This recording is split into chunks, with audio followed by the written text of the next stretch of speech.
நல்லா புரிஞ்சுங்க, அவனவனுக்கு பிரயோஜனத்துக்கென்று அளிக்கப்பட்டிருக்கு. தலையில சொல்லுங்களேன், இந்த வரத்தை இவனுக்கு கொடுத்தா இதை இவன் நல்லா யூஸ் பண்ணுவான்னு தெரிஞ்சால் தான் கொடுப்பார்.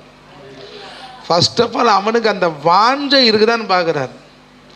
அவன் அதை பிரயோஜனப்படுத்திக்கிறானா, அதை உபயோகப்படுத்துகிறானா, அந்த வரத்தை அவன் யூஸ் பண்ணுறானான்னு சொல்லிட்டு கர்த்தரை பார்க்குறான். எத்தனை பேர் ஆமென் சொல்கிறீங்க?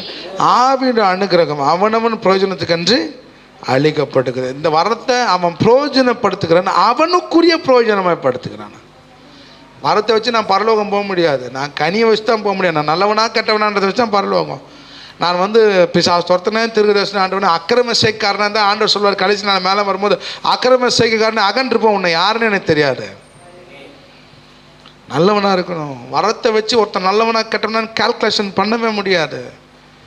நல்லா ஃபயராக இருந்து பின்னாடி ஊந்து போனவன்லாம் இருக்கிறான். இல்லையா சொல்லுங்க, நல்ல